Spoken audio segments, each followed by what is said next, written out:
I would like to welcome you all to the virtual training session. My name is Sam Barnett. I am one of the specialist housing officers for private sector housing, working in public health at Mid Devon District Council. We had initially planned to deliver this in a workshop setting back in the spring, but then we all know what happened next. I don't need to go over that. The council think it's really important to continue to support local landlords, which is why we've set up this remote training for you. The session is being recorded so that it can also be viewed again later. We'd also just like to let you know about a change to the way that our team is able to communicate with you. We want to tell you about funding opportunities you might be able to access, new legislation and anything else that we think is relevant to you, as well as sending you invitations to future training and workshops. Sadly, we won't be able to hold our popular landlord networking event this year, but we are already planning next year's, so we would like to let you know about it. That brings us on to data protection. So to allow us to continue to send you information, you will need to register with us from now on. You'll be pleased to hear that it's free and it is voluntary, so you're not obliged to, but we will only be able to keep you informed if we have your written consent. We hope to build up a positive working relationship with you as registered landlords. We'll let you know if we receive information about one of your properties and can offer advice where we can. And you can inspire confidence and reassurance to your tenants that their landlord is happy to work with the council. Everyone who provided email addresses when signing up for today's training will receive both an attendance certificate and a simple registration form for the scheme. If you have any questions about registering, please get in touch by email to landlordevent@middevon.gov.uk and you'll find that on our website. And one of the team will be happy to chat these through with you. We would also welcome any suggestions for other topics that you'd like to see covered in future training. Just pop the suggestion in with your registration form when you send it back to us. And I'd really like to thank Ashford Solicitors for working with us to provide this training and to firstly introduce both Emma Hinden and Jessica Talon, who will guide you through the repairs section, followed by Joanne Young, who will be tackling the future of lettings for you. I really hope you find the session useful and informative. Over to you. Thanks, Sam. Thanks very much, Sam. So as Sam mentioned, my name is Jessica Talon. I'm a solicitor in our property litigation department. I predominantly do landlord and tenant work, both residential and commercial, and this includes housing. And joining me today, as Sam mentioned, is my colleague Emma Hinden, who's also a solicitor in our team, and she particularly focuses on housing. We've only got 20 minutes, which is quite a short amount of time, so we're going to rattle through some of the basics with you in the form of our top 10 tips. Hopefully you'll find this session really informative. If you do have any questions, and if we've got time at the end, then feel free to ask them, or alternatively just drop either an email at the end of the session. Our email addresses will pop up on the slides at the end. So I was just going to start with a brief background as to why, in my view, the disrepair is on the rise at the moment. And you'll probably be aware that repair issues used to come out in the wash. There used to be a bit of to-ing and fro-in as to who was responsible for what, but ultimately it wasn't the most exciting of areas until recently, and it's for two main reasons. Firstly, as you may know, is that lawyers who used to traditionally handle personal injury cases are looking for a replacement to earn some quick money, and unfortunately disrepair claims tick that box. Social landlords are seeing a huge rise in the number of disrepair claims that are being received, and we're now starting to see this increasingly appearing in the private residential arena. Secondly is the newish legislation that's come in, known as the Homes Fitness for Human Habitation Act, and that both applies to new and the vast majority of older tenancies from the 20th of March this year.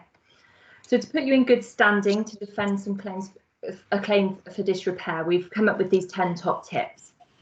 And our first one is to know your obligations. You should always start by looking at your tenancy. And it may be that the tenancy is promised more than your statutory obligations. And if that is the case, the tenancy contract will reign supreme. But most will just mirror your statutory obligations. And under Section 11 of the Landlord and Tenant Act 1985, it provides that the landlord must keep in repair and good working order the structure and exterior of the dwelling house, and this can include your drains, gutters and external pipes. as well as your installations for the supply of water, gas and electricity and for sanitation, and the installations for space heating and heating water. And the key to section 11 is the word repair. So if something breaks, you ultimately have to fix it. And if you don't, then you run the risk of a claim being brought against you for damages, or possibly even an injunction, which will force you to put things right. But the new legislation changes things slightly. Can we go on to the next slide, Emma?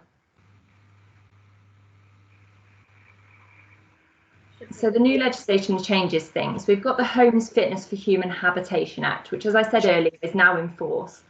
And it amends the Landlord and Tenant Act 1985 by amending sections 8 and 10 and inserting 3 new sections into section 9, which ultimately provide that there's now an implied covenant into tenancies that the property is fit for human habitation. And this is not only at the time the tenancy is granted, so at the commencement of the term, but also that it will remain fit for human habitation throughout the duration of the tenancy. This applies not only to the property itself, but also to common parts. So if, for example, you have a low-rise block, then you as the landlord must ensure that, for example, hallways and stairways to gain access to and from the property are also fit for human habitation. So what does this mean? Can we move on to the next slide? The Homes Fitness for Human Habitation Act itself doesn't actually say, which isn't particularly helpful, but the 1985 Landlord and Tenant Act does state that when determining fitness for human habitation, regard shall be had to the condition in respect of the following matters. And then it goes on to list things like repairs, freedom from damp, internal arrangement, natural lighting and ventilation. But crucially, it also goes on to talk about prescribed hazards, as referred to in Section 2 of the Housing Act 2004. This in turn refers to the Housing Health and Safety Rating System, which sets out 29 separate hazards affecting the property. Now this can include things such as excess cold, excess heat, damp and mould, asbestos, noise, crowding. They're all possible prescribed hazards which could deem a property unfit for human habitation. As you'd perhaps expect, any problem that's arisen as a result of the tenant's own action won't be actionable. One area I think which could be a real battleground is damp and mould, which is now expressly mentioned in the legislation. And I can see arguments arising over lack of ventilation, adequate heating, damp-proof courses, where you could argue it's as a result of the tenant's own living habits. However, the landlord could now be forced to remedy these. The remedies available to the tenant are either an order to the court requiring you to take action to either reduce or remove the hazard, or it could also be damages to them for having to have lived in a property which is deemed not fit for human habitation. This legislation is all very new at the moment, and we've got very little guidance from the court, so it'll be interesting to see how this all pans out over the next few years and to see what kind of guidance the courts provide. My second top tip is to keep good records. To be blunt, you live and die by your record keeping. We go on to the next slide, Anne. Should be there. So to be blunt, you live and die by your record keeping. And it's really important that things such as emails, letters, telephone notes and invoices are all kept on your files. Notification of a repair ultimately starts the clock, and so you need to be able to demonstrate when that was. And this extends to your external contractors as well. So it's just really important that any conversations or any letters or written correspondence that you have with your tenants, there's a note made of it and it's just put on the file. My third top tip is to be alert to repair issues being raised. Now, it may be during a discussion about rent arrears with the tenant that the tenant mentions damp at the property, or it could be that you've gone round for a routine inspection and the tenant's mentioned to you that there's a broken shower. Or it may be that the tenant doesn't flag anything to you, and actually either you or a contractor has gone round to the property to just carry out an annual inspection, and you've noticed that there's maybe black spot mould on the walls, or that there's an issue with the heating or the radiators. Ultimately, whether the tenant's told you or not, if it's been brought to your attention, you are then on notice. And it's important that works are carried out within a reasonable time of being notified of an issue. And therefore, if you've got contractors going on your behalf to these properties, it's really important that you ask them to relay any issues that they've noted during their visit, so that you can then take action to ensure that those issues are remedied within a reasonable time. And that brings me on to my point 4, which is to act quickly. Essentially, things break and properties get old, and repairs have to happen, and there's not a lot we can do about that. But the problems arise when repairs don't happen as quickly as possible, and ultimately any delay will increase the amount of damages that the court will award to a tenant should they bring a claim for this repair. 1.2 note is retaliatory evictions. You cannot evict a tenant because they ask for repairs or complain about poor conditions, and therefore, if there is an issue at the property that's been brought to your attention, as the landlord, it is important that you remedy this. And my 5th top tip is to use good contractors. You have to have faith in the people that you send to do these jobs. They have to be able to fix the property or any problems properly, and to correctly identify any repairs needed, and not just be someone that's focusing on patch repairs to get paid. We often see with our social housing clients that despite their repairs team raising the works orders, notifying the tenant of any appointments or any works orders, they're then getting let down by their external contractors who either aren't abiding by the appointments that have been set or aren't carrying out the works within the reasonable time that's been asked for them by our social housing clients. And as a result, that can sometimes result in, there's been if the parties have agreed a settlement, for example, that can sometimes result in the tenant seeking to enforce the terms of any settlement, or it could even result in a subsequent claim. I'm now going to pass over to Emma, who's going to carry on with our remaining 5 top tips. Thanks, Jessica. Like Sam and Jessica mentioned briefly at the start, my name's Emma Hindon, and I'm also a solicitor in the property litigation department at Ashfords. I deal predominantly with housing disrepair claims for social housing.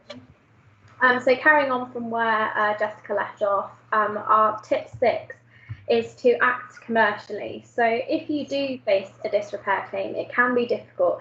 You need to try and take a step back. We often find that landlords can focus too much on the previous actions of the tenant, or perhaps try to justify any lack of action on tenants' previous behaviour, or perhaps there's high rent arrears. Realistically, you cannot and must not do this. You have to look at your duties to maintain a property separate from any other arguments or feelings you may have with a tenant. We do understand how frustrating it can be, especially when a tenant has a previous history of high rent arrears, or perhaps continued to provide no access when it's come to repair appointments. And it can be difficult, especially if you think a counterclaim has been brought in a reaction to a possession claim. But ultimately, these details that you have can be taken into your favour when it comes to assessing the level of compensation that would be given in such a disrepair claim. But this is realistically only going to apply if action has been taken and it can be evidenced on paper. So you have to remember that if a claim does proceed to trial, a judge is only going to be able to determine the outcome based on the information that's presented to them, and they're not going to be able to consider any personal feelings you might have or any opinions. And this kind of leads on to the next point of don't get bogged down with the legislation. So even if there is a repair which might not fall within your statutory obligation, if it's a problem which you think might escalate to become one, or it could cause harm to the tenant, you may find that insurance companies won't pay out in the event if any harm has been caused. So it's always beneficial to err on the side of caution. That doesn't mean that you shouldn't take regard to the age of or the condition of the property. And Section 11.3 of the Landlord and Tenant Act does allow for full regard to be given to the age, character and prospective life of the property. So therefore, it is entirely reasonable to emphasise to a tenant any works which are identified as an improvement won't be carried out, particularly if they have just unreasonably demanding for a new kitchen because it's several years out of date. That being said, do take advantage of any opportunity you have to complete any works which are required or may need to be completed in the foreseeable future, particularly if the tenant is one where access has been a problem previously. So a tenant may be more likely to provide access for several full days rather than many short appointments taking up a few hours per day. If you can tie up any loose ends for repairs, you will be minimising the risk of any future claims. So the next thing that we would suggest is risk assess your properties. So particularly in light of the human habitation requirements, you should consider the frequency that you're carrying out risk assessments. Landlords should consider reintroducing a pass-fail measurement if you don't have one already, because this can make it easier to identify the need for works and where repairs are required. Especially in light of COVID, we are finding that the government guidance is sporadic, but the current guidance that has been released recommends that local authorities and landlords should continue using a risk-based approach when they're deciding whether to undertake enforcement or repair activity. So you may wish to look at a triage type system to help identify what properties you should be carrying out repairs and when. So clearly those with the most serious risks or particularly vulnerable tenants should be placed higher up the list than those more remedial repairs. Going forward from that, where property inspections or remedial work are required, especially during these times, you should ensure that they're carried out in accordance with the government guidance and working safely in people's homes. So obviously this is changing all the time, and we do suggest that you try and check on the gov.uk website for any guidance that's released. And this can obviously be changed in relation to any local lockdowns that we may be experiencing.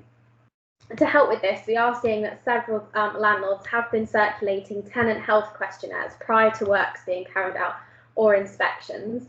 This can help to assess symptoms, vulnerabilities and household compositions, and it can also be a helpful tool to encourage engagement with the tenant and also access.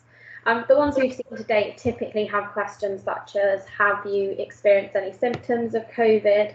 Have you been in contact with anybody that has any symptoms of COVID? How many people are in your family, etc.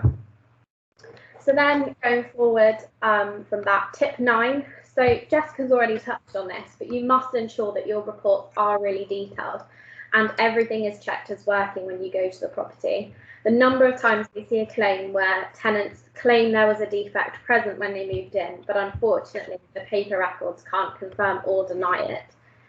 If tenants' visits are undertaken and areas of disrepair are identified, you must ensure that these are followed up with further works or inspections where they're required. We frequently see tenancy visit records which note bad damp in bathroom or leaking living room, and then unfortunately they're not followed up, and these just make it even more difficult to defend, even if action has been taken but it's just not evidenced on paper. And then tip 10, this is just to keep in contact with your tenants. So do regular inspections, make a call from time to time. The more contact you have with your tenants, the easier it will be to pick up any repairs issues in the future, or to defend the claim if they have been brought on against you. Typically as well, having a good relationship with the tenant is never a bad thing. We are finding that now is actually a great time to initiate checking calls with the tenants, particularly as the majority of people are at home. And this could be a good time to identify any vulnerabilities or any areas of disrepair which may currently be an issue or may arise in the future. And then our last point, realistically, is just to seek help if you need it. And forgive me for what sounds like a sales pitch, but these claims can be fiddly and they can become difficult. It may be that defences can be raised and there may be arguments there which show that there is no liability. But if you get good legal advice at the earliest possible stage, this is crucial to help your chances of defending one of these claims. So that finishes the 10 top tips section of this presentation. So we hope it's been informative and useful for you. We're happy to take any questions at the moment. Obviously, we can't provide any legal advice, but in the alternative, we're happy to take any questions via email.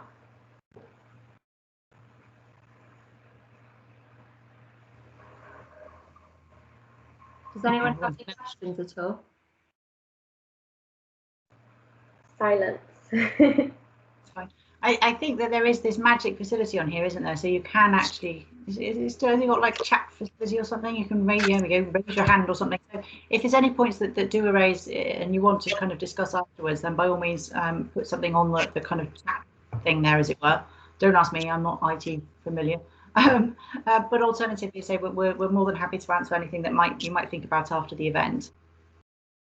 By the miracles of technology, hopefully I can start trying to share my screen. One moment.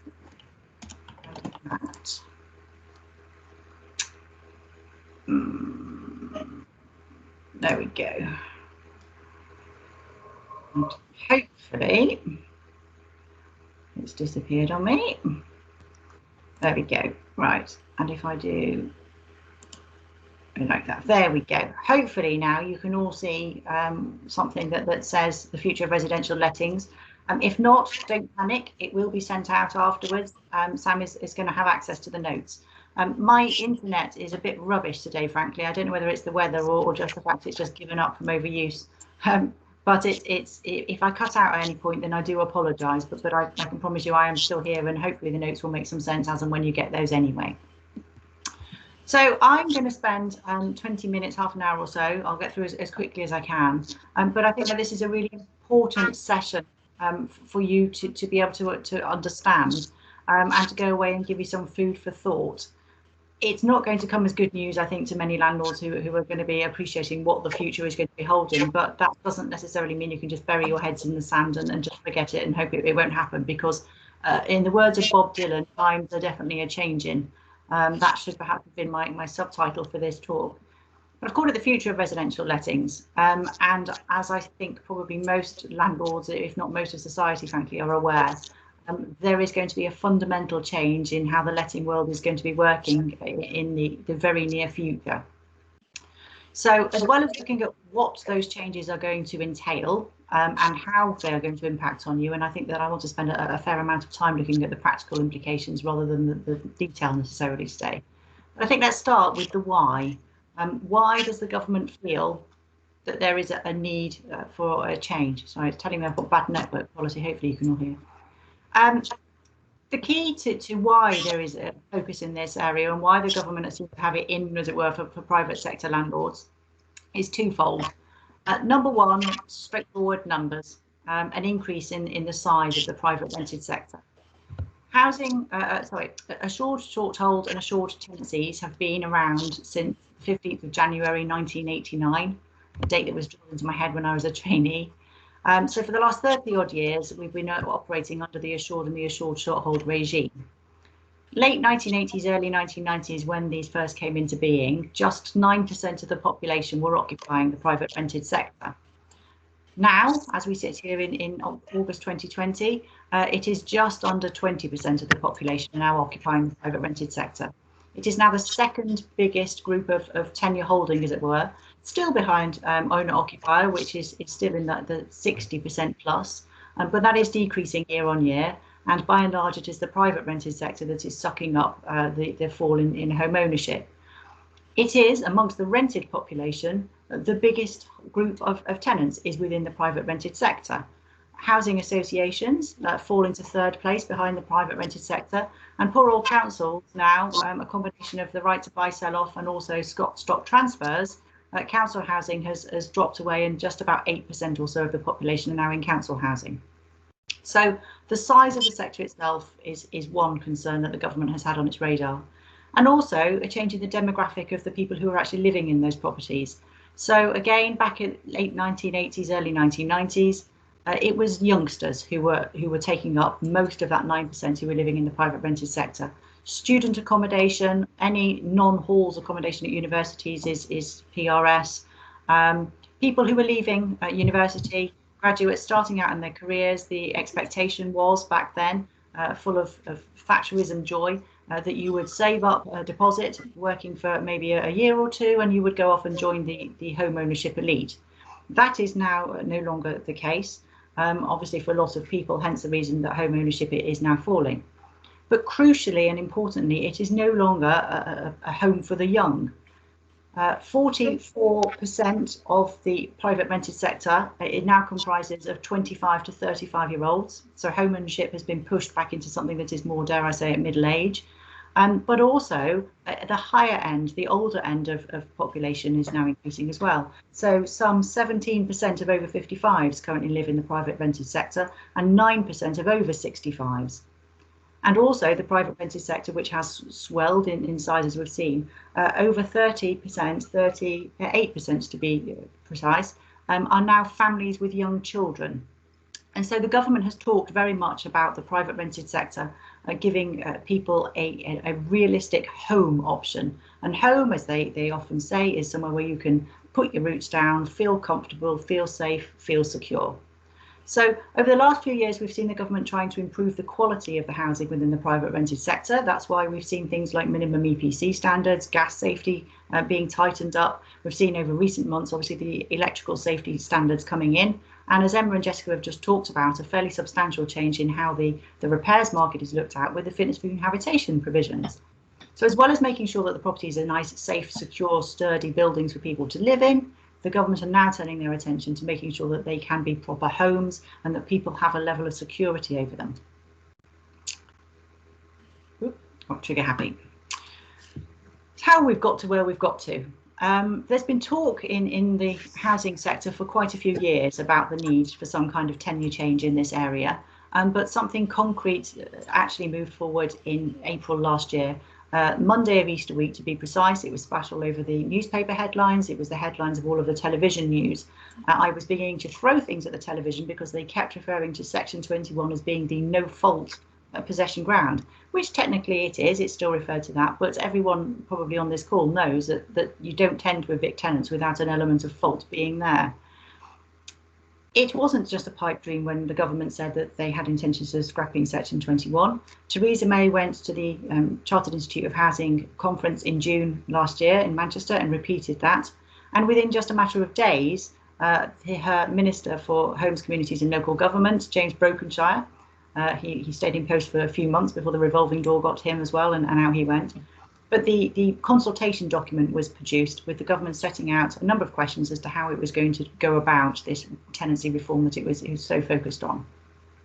And as I've said there in the slide, the consultation document was called A New Deal for Renting and had a subtitle that started talking about resetting the balance. You didn't need to be particularly rocket science-like to know exactly what the content of that document was therefore going to be. In autumn 2019, sorry, Daniel, sorry, I'm on. Sorry, I do apologise, everyone. My son has just told me I've got a wasp upstairs and he's freaking out. In autumn of last year, obviously, we had the general election that was called. Boris Johnson had Brexit issues and therefore everyone was sent back to the polling stations.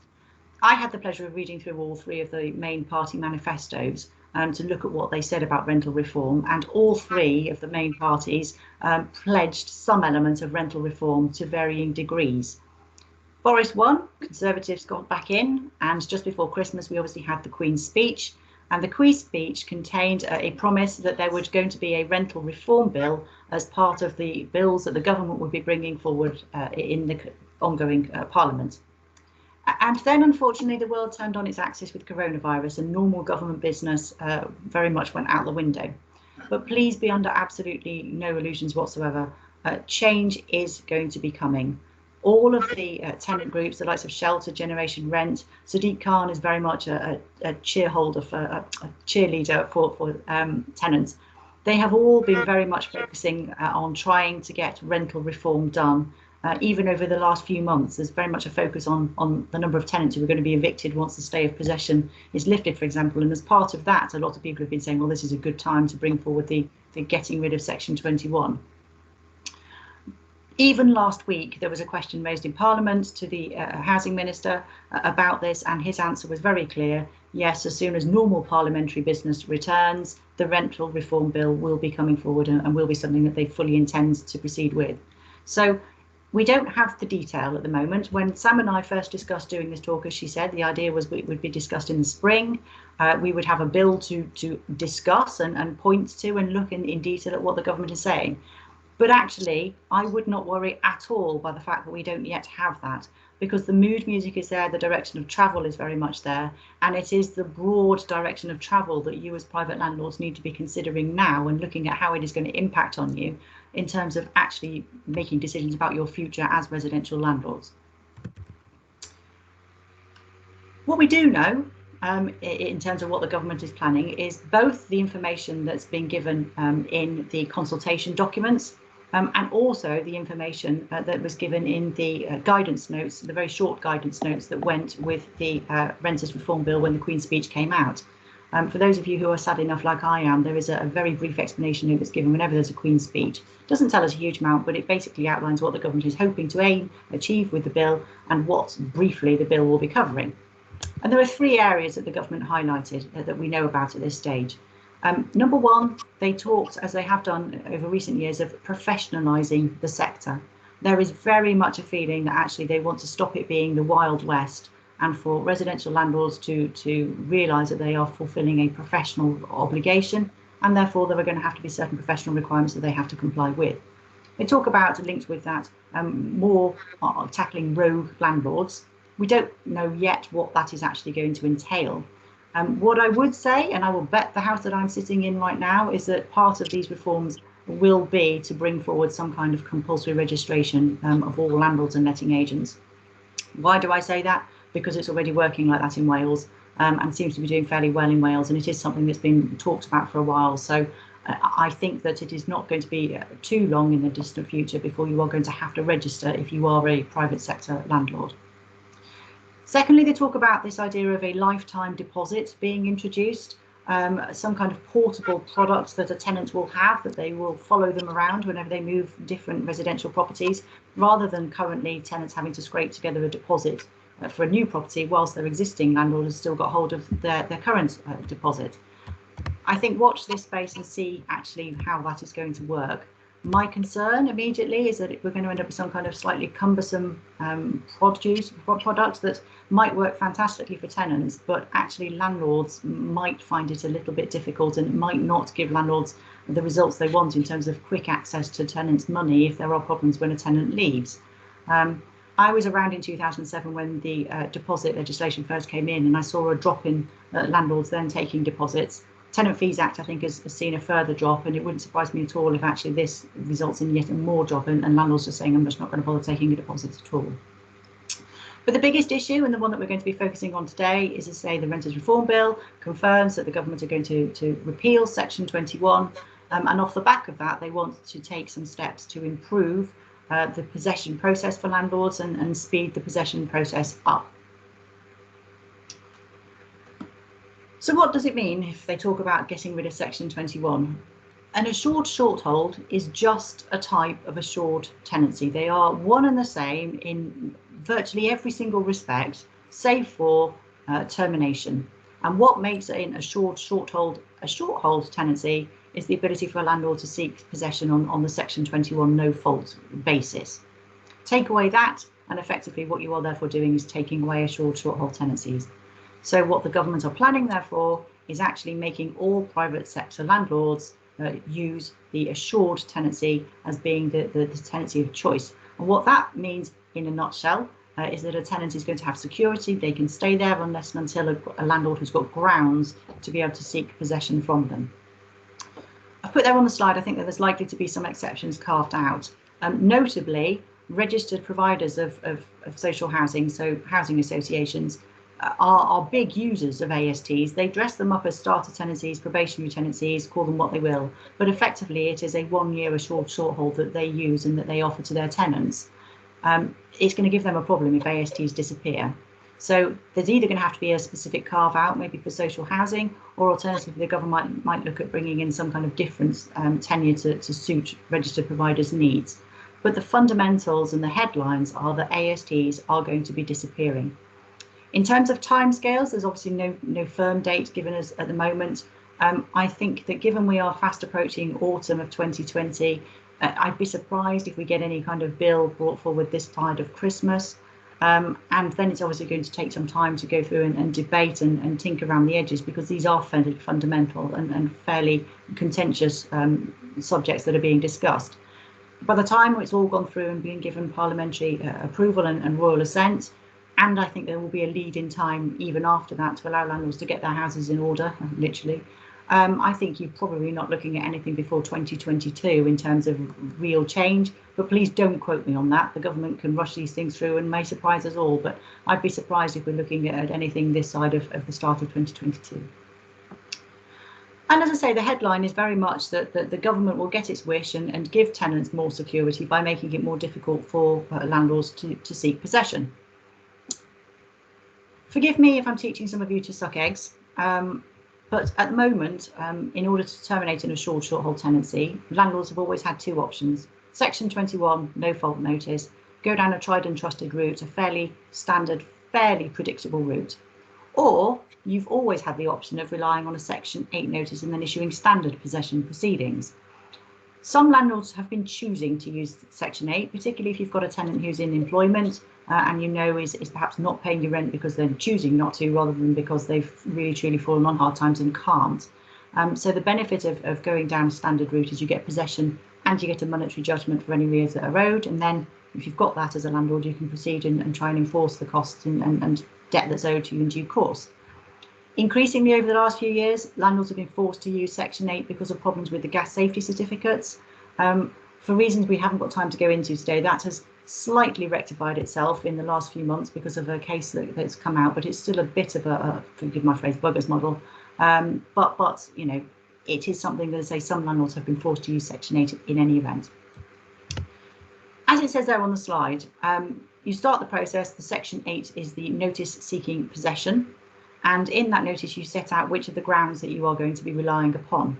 At the moment, as we speak, based on the current legislation, there are 21 grounds in total, 10 of which are mandatory grounds for possession. 10 of which are mandatory grounds for possession. And what that means is that a judge has absolutely no choice whatsoever as to whether or not he wants to give you possession. Sorry, Jodie, are you going through my slides for me there? Sorry, Joe. The slides don't seem to be going through. It's just on the first one still. So I was trying to see if I could get onto it to just go to the correct slide. All right, okay, that's fine. I'm back a few. Sorry, everyone. This is the joy of IT, isn't it? No, back. Can we go right back, Jodie? Sorry. Yeah, that doesn't seem to be showing at all on my screen, anything that I'm doing. So I think I'm just going to leave it, and then when we come to it at the end, we can just send the slides out to the guests. Is that okay, Joe? Okay, that's fine. Yeah, I've lost now completely where I am. Sorry. That's fine, don't worry. I'm trying to work out how I can get this working again now. Oh, Lord. Jodie, I've lost my slides now completely. Oh, forgive me, everyone. I do apologise. It seems to, Jodie, you've taken control and it's, there we go. Is that a bit better? There we go. Hopefully that's now a bit better for everyone. Yes, where was I? So at the moment, you've got 21 grounds for possession, 10 are mandatory grounds. Private sector landlords will mostly be using things like ground 1, which is your ability to get possession if you want to reoccupy or you want to move into a property. Ground 6 if you want to do substantial works and you can't do them with a tenant in. Ground 8 is the most used of the mandatory grounds for the private sector, and that's the 2 months of rent arrears. As the name suggests, it's mandatory. If a judge is satisfied that the ground is made out, you have to get your possession order. The other 11 are discretionary, which means that the judge ultimately has discretion as to whether or not either to make an order or indeed the type of order that a judge actually makes. And what that therefore means is that you can have a tenant who's in rent arrears, you can bring a claim, but you don't necessarily get that tenant out because a judge can make what is called a suspended possession order, for example. And that is where a judge will say, tenant, you can stay in the property subject to you paying your rent on time and making payments of X amount per week towards the rent arrears that are outstanding. You serve your notice, your Section 8 notice, and the notice period that notice sets out will depend upon the ground. If you want to move back into the property, ground 1, that's 2 months. Substantial works, it's 2 months. Most of the grounds that landlords use are 2-week notice. So all 3 of your rent arrears grounds are 2 weeks. Damage to the property, breach of tenancy agreement. Ground 14 actually doesn't have a notice period with it at all. as long as you've given the tenant notice, and even in some cases you don't actually need to do that if you can apply to dispense with notice, but in most cases you serve them with notice, and in theory you can be in court that afternoon getting possession if you've got a particularly serious case of antisocial behaviour, for example. You issue proceedings by issuing a claim form, particulars of claim, and at some point you're going to need to do at least one witness statement, possibly more witness statements if you're relying on something like nuisance behaviour. You might need neighbours, the police, or someone to come forward and give statements on your behalf.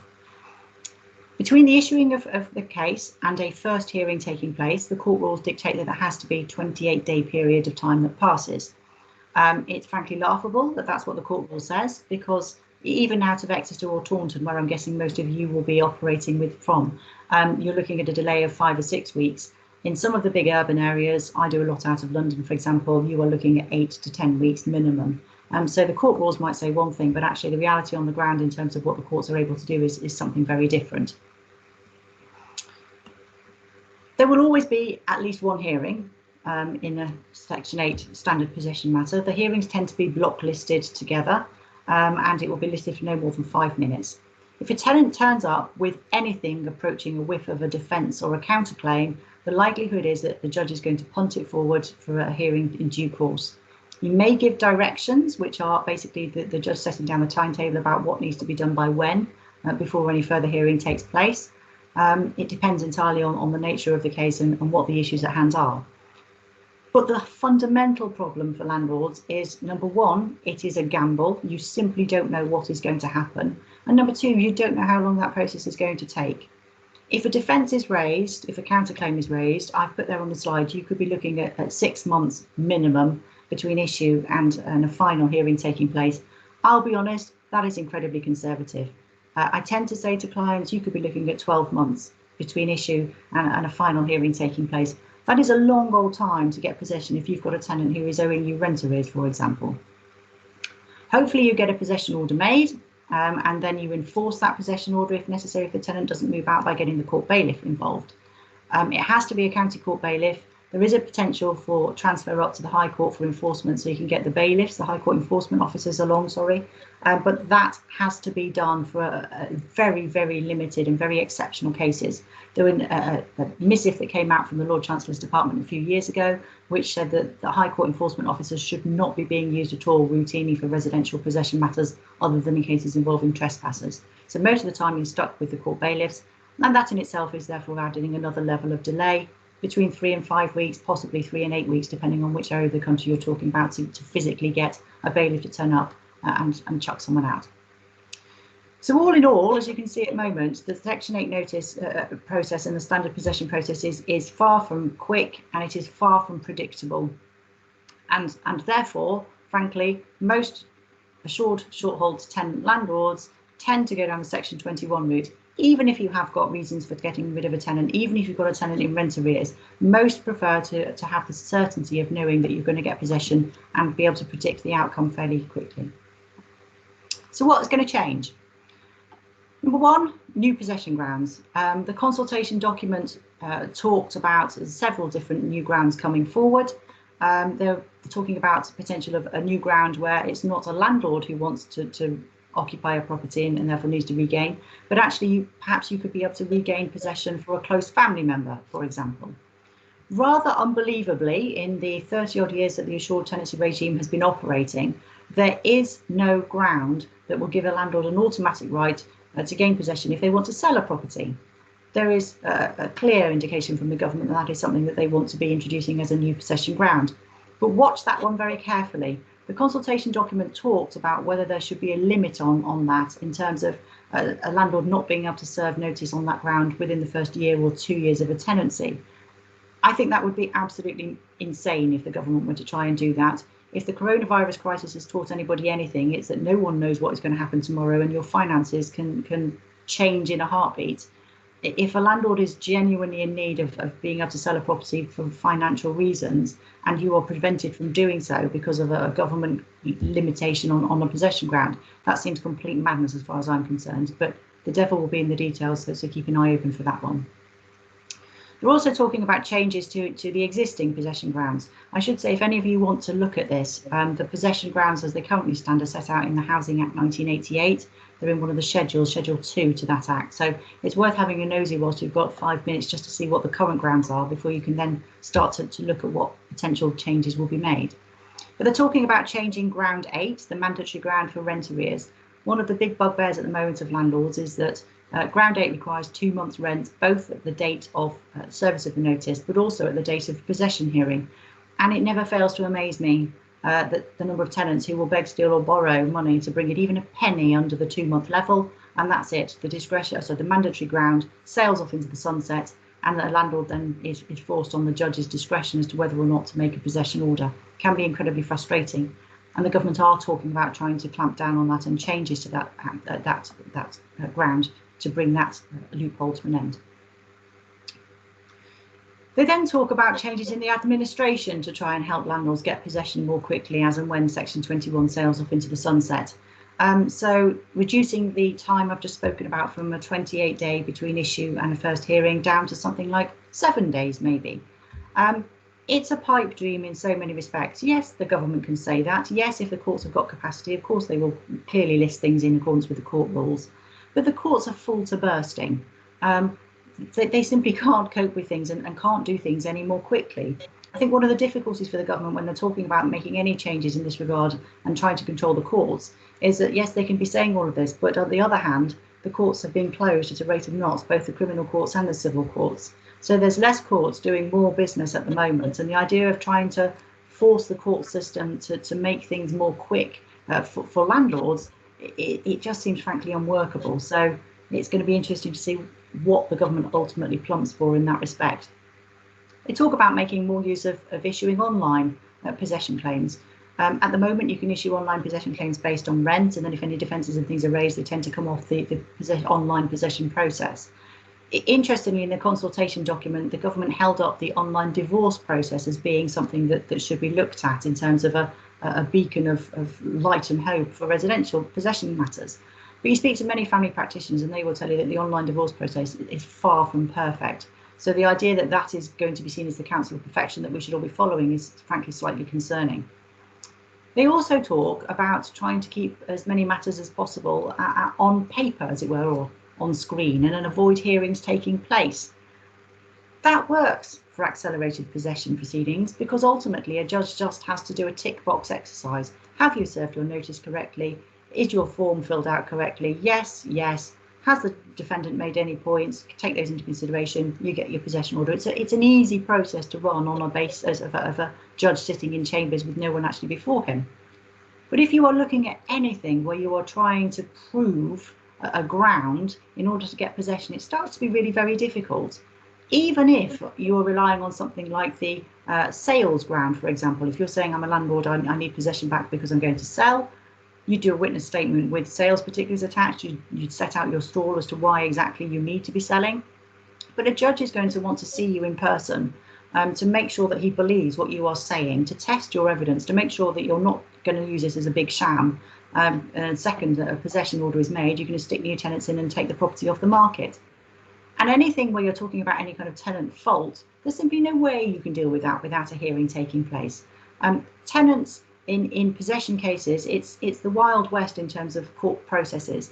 There aren't any other court processes where tenants, defendants, can get away with as much as they do in possession cases, ultimately because judges know there's not much more serious than removing someone's house from over their head.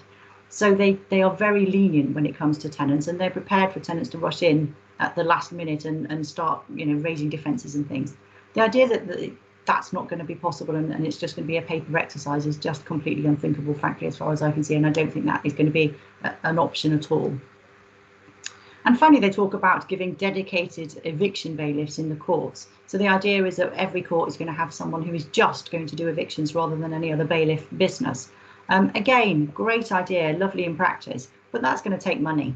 And we've gone into recession today. The government certainly aren't going to have that money tree to shake anytime soon for the next few years. And the idea, therefore, that they're going to be able to pump any more money into this system, it seems frankly unthinkable. I mentioned there the idea of a housing court, finally. This is something that's been mooted in terms of the future of rental matters for some time. I'm a huge fan. There have been specialist family proceedings with specialist family judges for a long time. There is a technology and construction court that specifically deals with construction type disputes. There are specialist insolvency proceedings. Why on earth is housing any different? If we had specialist judges, even if they were sitting within the confines of a county court building, but specialist ring-fenced judges who could deal with these cases would actually progress probably far more quickly than they do now. If you get deputy district judges, with the greatest respect to them, not many have got any knowledge of housing law. And if they're unsure, then they're immediately going to try and punt things off and not perhaps make decisions as quickly as they would do if they had experience. So I'm a big fan. A lot of the specialist barristers we deal with are kind of split down the middle as to whether or not they think this is a good idea or not. But interestingly, there is an eminent housing QC who actually used to have his own chambers doing housing work. He has retired, or semi-retired, I think, certainly from doing advocacy work. But he is making it his life's work now to try and get some kind of housing tribunal off the ground. He is a really big cheerleader in this respect. And I'm all with him. I think that would be really useful. So as we can see, the government have got lots of ideas about how they're going to try and improve the landlord's lot. But it's going to be really very interesting to see how this is going to actually work in practice. And when Jodie was fiddling with my slides, she gave you a sneak peek there of my very calming picture of my crystal ball, because this is where we get a bit mystic Meg and start looking into the future. It's a calming picture which frankly belies what I'm going to be telling you, because the future I think is anything but calm or anything but rosy as far as landlords are concerned. Be under absolutely no mistake, this is a fundamental change. 1989 was the last time that there was a huge shake-up in terms of tenure within the rental market, when Rent Act tenancies disappeared. This is a similarly huge change in how we're going to be operating within this as an area. I think it's going to have a huge financial hit on you. I think landlords need to be preparing themselves for the potential of rent arrears increasing. You might be incredibly lucky as a landlord. You might have had 20 years of no problems at all with tenants. You might have 20 more years of no problems with tenants. But I think that there is going to be now more pressure on tenants to fight back if there are any kind of issues that arise. If you are in any way, shape or form going to be seeking possession, the process is potentially going to become far more difficult, far more protracted. And if you get a tenant who, like lots of tenants do, you serve them with notice, decide not to pay your rent until they're evicted. Yes, in some cases, if possession proceedings on a Section 8 notice move smoothly, you could end up with a possession more quickly, rather ironically, than you would do under a Section 21. But the unknown in it all, and the fact that potentially you face claims and counterclaims, could mean that the whole process becomes incredibly drawn out. As I say, 8 to 12 months you could be looking at. If you've got 8 to 12 months of a tenant not paying you rent, and you are really reliant on that rental income, that is a serious problem for you. I put there, I think that there is also going to be an increased risk of counterclaims being brought. As Emma said in the notes to do with the repairs, it is a regular feature now of counterclaims being raised for disrepair off the back of rent-based possession proceedings that social housing landlords raise, and it is absolutely going to be coming into the private rented sector. I've seen several cases over the last few years that I've been practicing, and for sure this is going to be a regular feature when these changes come in. The problem with that is it creates uncertainty for landlords. If a counterclaim is successful, you might have a rent-based possession claim where all of your rent arrears disappear because of a counterclaim being successful. So it creates uncertainty, and it's also going to create cost, because it's going to mean that proceedings become far more protracted.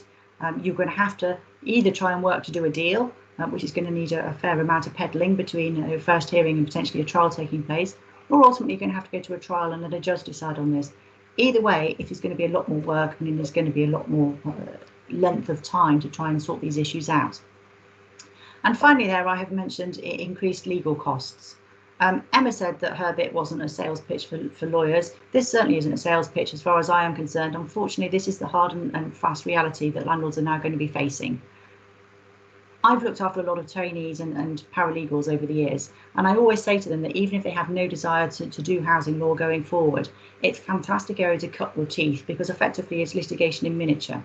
It is exactly the same process that you have to go through in a litigation housing possession case as you would do in a multi-million-pound contract dispute, in effect.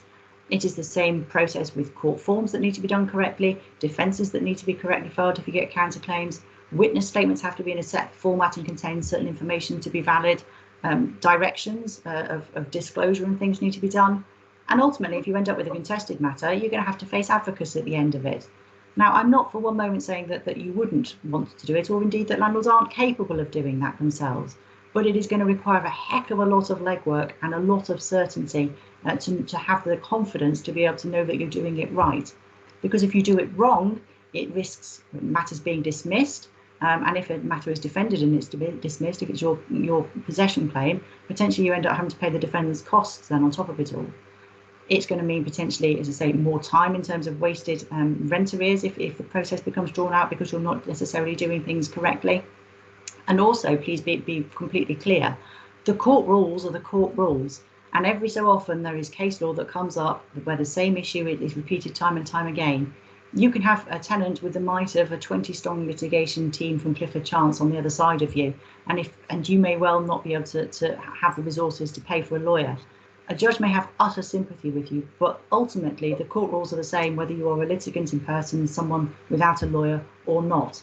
And it is incredibly easy to make slip-ups and not do things on time or do things wrong. And unfortunately, the rules are the rules. If you don't get it right and matters are dismissed or ultimately, say you've not got your ducks in order and notices are incorrect or claim forms and things are incorrect, it can be an incredibly expensive mistake for you.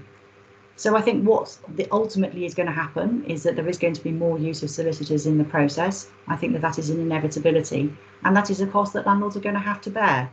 And please be under absolutely no mistake here. We are not talking about a small amount of costs. If you go through to a contested trial, you are not going to get any change out of £10,000 plus VAT, and that is being incredibly conservative.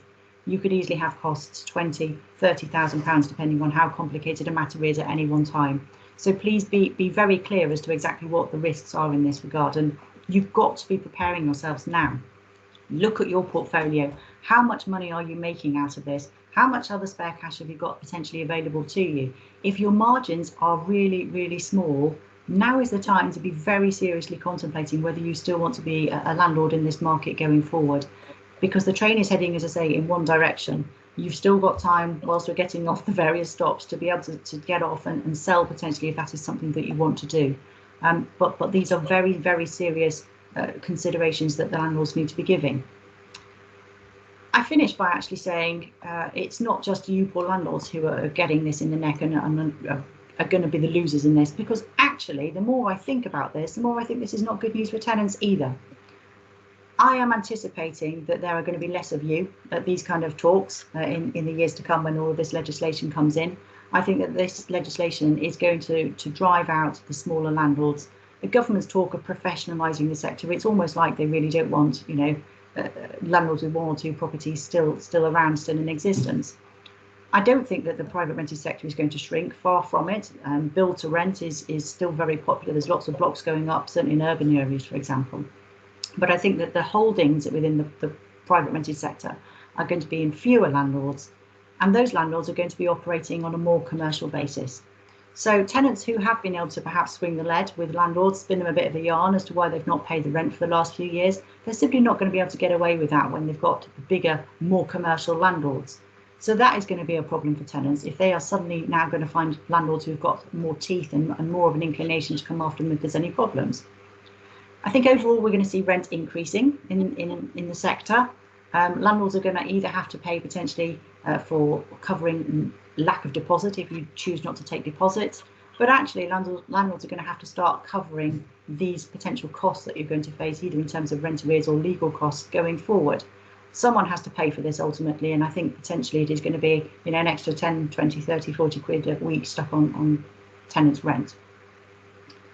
I think that there is going to be less choice as far as tenants are concerned in the market. Yes, fine if you're in any of the big London, Manchester, the big urban areas, where a lot of these build-to-rent blocks are going up, where the likes of the professional landlords, and by professional landlords I mean like Legal and General who come into the market, BlackRock, Sage, lots of huge institutional investors who have now decided to turn to the private rented sector. My goodness, even John Lewis have decided that they're going to start trying to turn some of their old shops into private rented sector blocks, aren't they? But the very nature of those kind of organisations is that they are going to want property that is easy to manage.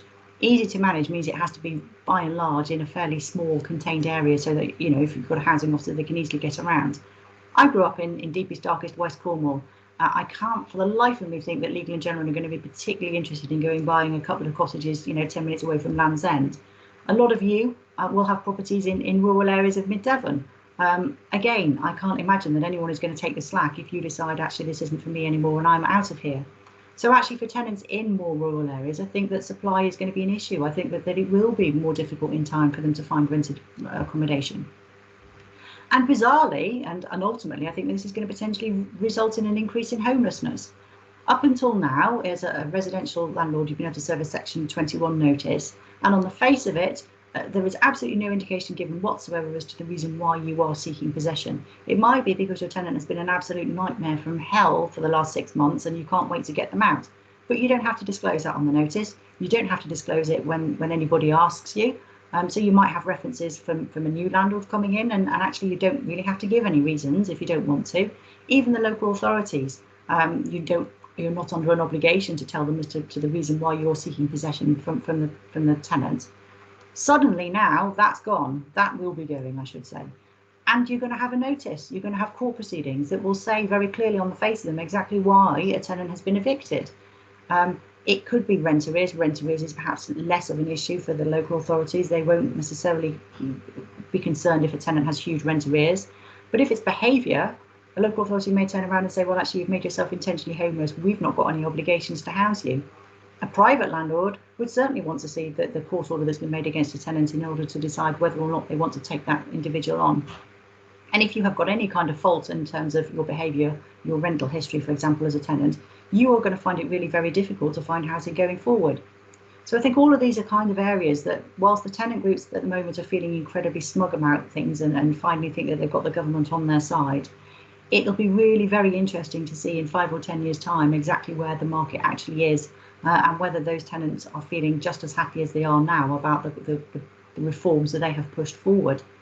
All things tend to come round in a big circle, and in 15 years' time, there could well be people sitting here and talking to you about the fact that something equivalent to an AST will be being reintroduced, because actually this whole experiment has proven not necessarily to be as workable as everyone was hoping it to be. So I hope that's not been too depressing for you. It's not the most ideal of topics, as I say. Let me just get rid of that. There we go. It's not, as I say, the happiest of topics to discuss as far as landlords are concerned. But as I say, take some comfort that it's not the happiest of topics for tenants either. But most importantly, really importantly, is to use the time now, the coming months, to look carefully at what your finances are. Can you really afford to potentially be losing £20,000-30,000 in terms of rent arrears and legal costs? If the answer is no, then now is the time perhaps to be thinking about your portfolio and what you want to be doing. If it's yes, then absolutely fine. You know, let's bring this on and let's see what happens. But I think fundamentally, as far as landlords are concerned, it's difficult to see where there is any joy in terms of the future for lettings.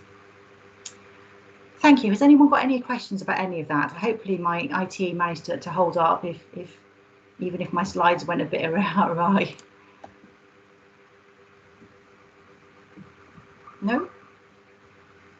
As I say, if there's any queries at all that anyone does have, by all means, contact us, any of us directly, or Sam can forward any queries on, and obviously we'll let you have all of the slides as well in due course.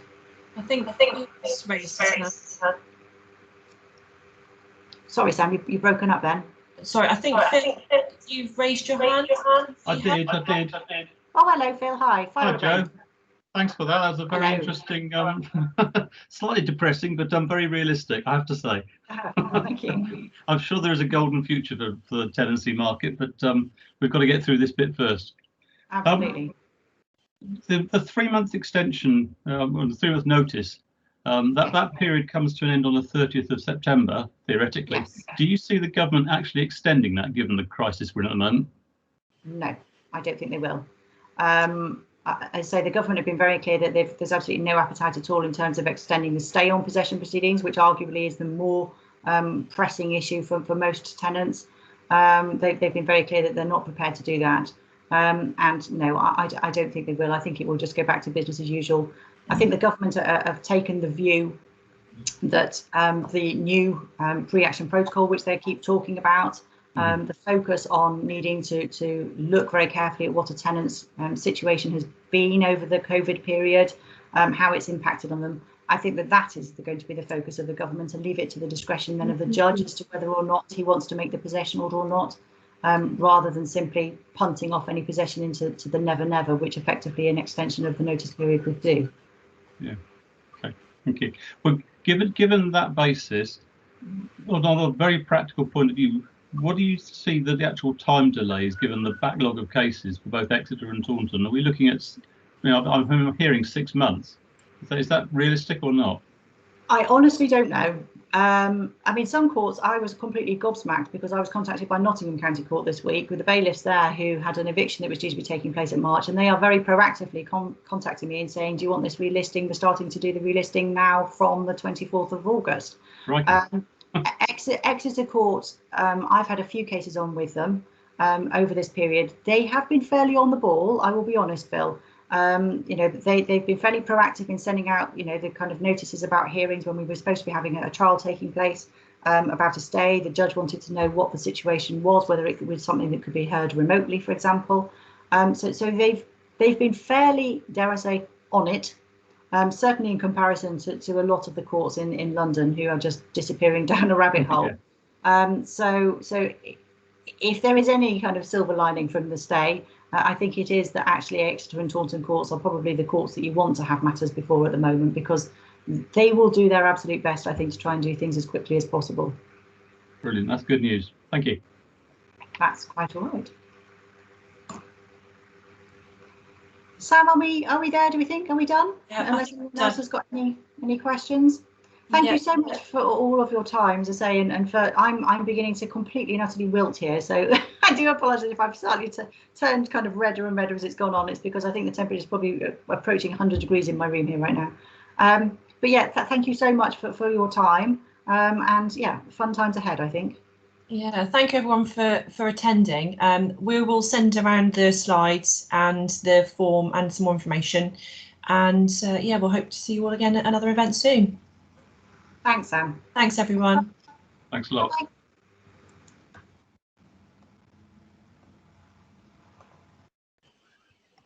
Thank you.